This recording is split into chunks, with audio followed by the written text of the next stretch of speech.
I'm John Christiansen. As you explained, through both the Dimensions program and Cornell Fellows, I had an opportunity to work at the University of Iowa in the Biochemistry department under my PI, Dr. Miles Pufall. So the Pufall lab was particularly interested in a class of steroid hormone called glucocorticoids.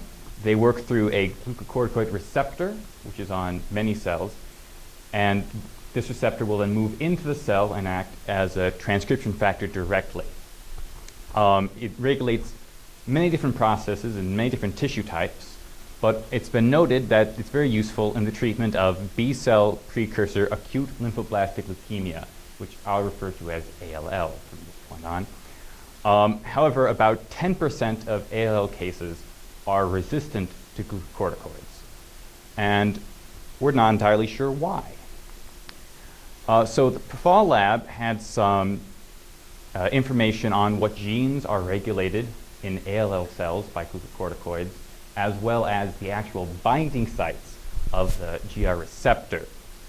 All right, I chose to work with BCL6, one gene that was regulated by these hormones. It protects B cells in early development and is a known oncogene in many forms of leukemia.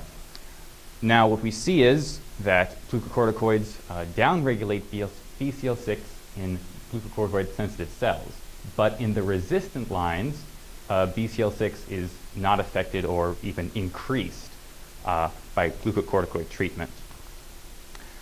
So I was trying to figure out what binding sites are really important in the regulation of this gene. So it's on chromosome 3. What this shows is that in a sensitive cell line, we have just a single binding site there at the 5' end. Yet in a resistant cell line, we have an additional binding site in the first intron of BCL6.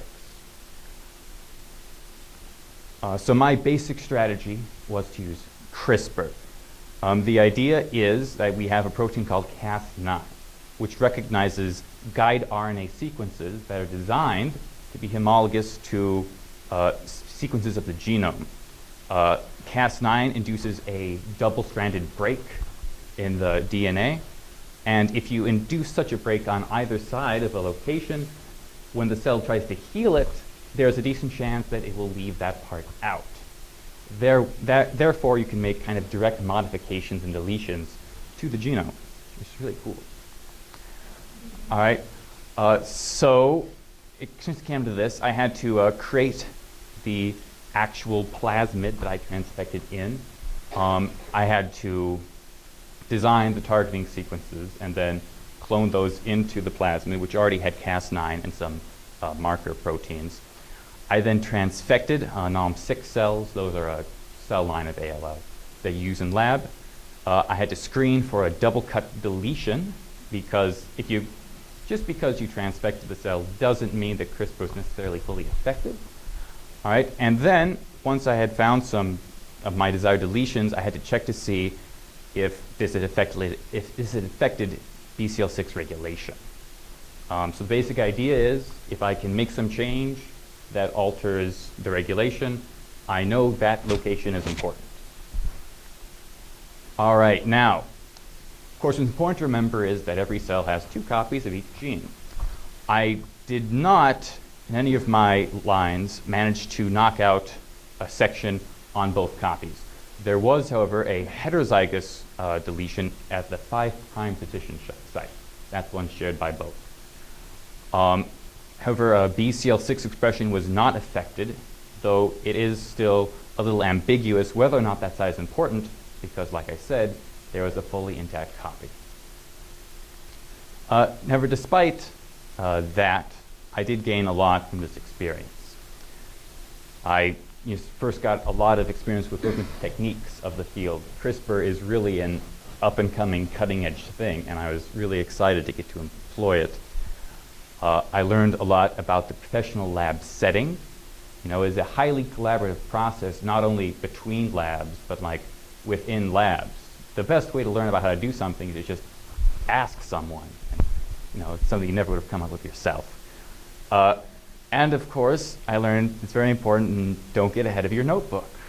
It's very enticing to just do experiment after experiment, but no, you've got to take that downtime. So I got an opportunity to give multiple poster presentations, as well as several PowerPoint presentations like this one. And that really adds a lot to the sciences and science education, is being able to give presentations like that.